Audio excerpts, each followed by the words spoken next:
Brian, this has been a really horrible few weeks for everybody, but particularly for the oil companies. What is your post-dividend break even? Just how low, how much pain can you take? Well, remember, we have a dividend which is progressive, and therefore we manage the volatility that you're seeing today, and it's exactly what we did back in 2015. The plans that we laid out that we've talked about before, Alix, have had our break-even next year targeted at $40 a barrel Brent, so about 35 TI. That's clearly above where we are today. What we will look to do in terms of managing the volatility over the next 12 or 18 months is look to start to shave our capital program. If you recall at our 4Q results, we said our capital last year was around about 15.3 billion. We can shave up to 20% out of that capital program this year, and that will help us get things back into balance over the next 18 months. How long can this go on for before you have to make different kind of announcements? Look, I mean, let's see what happens with the market. I mean, I've traded oil at $9.63. I've told you before, and I've seen it at 150 bucks. We're now in this cycle. We're in a unique position that we haven't seen before, and we've got here through a circuitous route, which was we could see COVID-19 developing 6 weeks ago. All the market had assumed was that Saudi and OPEC would step in with the OPEC Plus agreements to try and stabilise the markets. There is a belief that they would prefer prices up around $60, $65, maybe higher, to balance their various budgets across OPEC. You know what happened in terms of that meeting. They couldn't come to agreement, and now we've got a excess of supply coming on the market, coupled with a demand curve where 5 weeks ago we could see 300 to 500,000 barrels a day demand destruction this year. That's looking more like flat demand this year, year on year, or maybe even negative based on what we've certainly seen in the last week or so. So I think we're in a unique position. Oil prices, I suspect, could go lower from where we are today. The key for a company of our size and scale is to make sure that we have the flexibility to manage that volatility. And at the end of 4Q, we had something like $30 billion of liquidity available and at hand in terms of cash in bank and lines available. So at this point, it'd be premature to think about any other announcements that could come. Right now, our progressive dividend is the policy we have in place. So you can sustain your dividend, which is now 12.5%, with cutting capex by 20%. You feel confident? I'm very comfortable that the company, if you go back to the analogy for this, is back in 2014. At the end of 14, prices were $100 a barrel. They came down to $28 a barrel Brent, 24 TI by March of 2016. It took us 3 years to balance the books and get things back into balance and held that dividend right through that period. Since then, we've taken out something like $12 billion of costs, $12 billion of capital. So we start from a much, much stronger financial position. So a move from 60-65 to 25-30 is nothing like as painful. It's going to be difficult, and don't let me underestimate that. We're going to have to look at our capital program right across the piece, but we've got flexibility up to the range of about 20% of the budget. So is there any risk, though, for the completion of your announced major asset divestments, coming in about 2 large divestments, and that's a huge part of your capital allocation plan? Any risk that now these won't close, or they might close at a different price? Right. So in total, we had a plan of $15 billion. It was originally 10 plus 5 out to the middle of next year. Close to $10 billion of those, at the end of 4Q, 9.6 we'd announced as done. We're still in the process of closing some of those, and we have a further 5 to do. Some of those are all price sensitive, some aren't.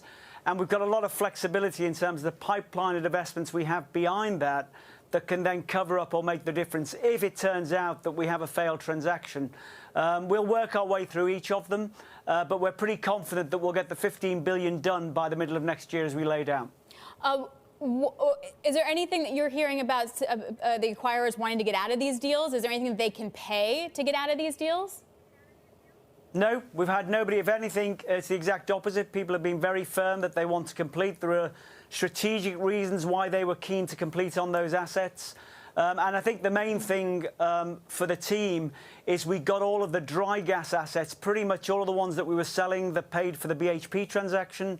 They were all done last year, and the balance of the proceeds were received and will be received this year. So we've got no issues around those.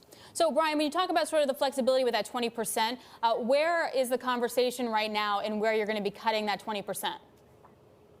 Well, it's premature to say, but, you know, the obvious places will be onshore. So the lower 48 position that we have, The beauty of that position was the ability to ramp up when prices are high and optimize down when prices are low. And I think you're going to see a lot of activity in the lower 48 ramp down, especially at these sort of levels where we are today. So we will look to shave the capital budget there, but we'll look across the whole piece of all of our projects and we'll look to reoptimize.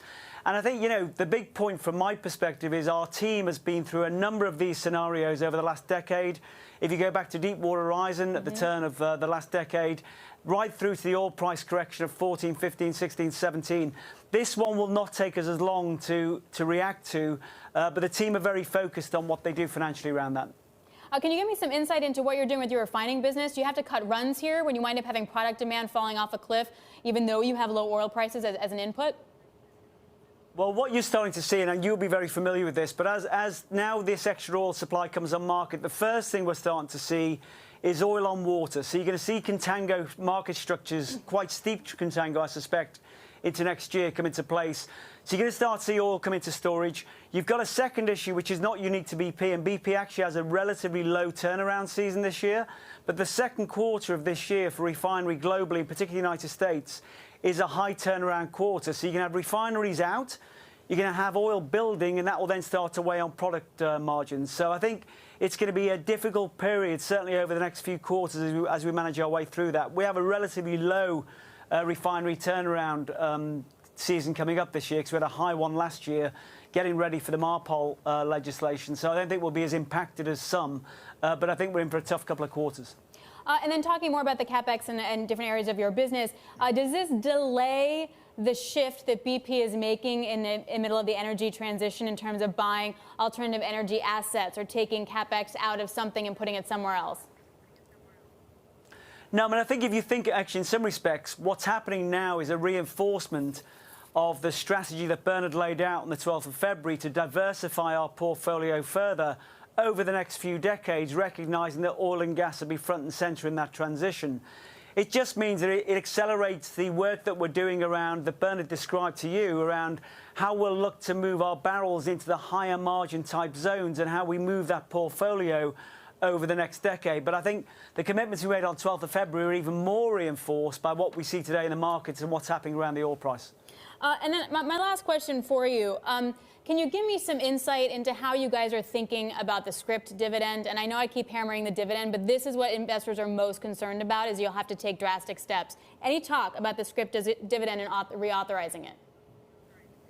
Yeah, no, so we effectively said that from the third quarter of 2017, which is 11 quarters it took us to get into balance last time we went through one of these shocks, we have now repurchased all of that scrip that was issued, which was the promise we made to our shareholders.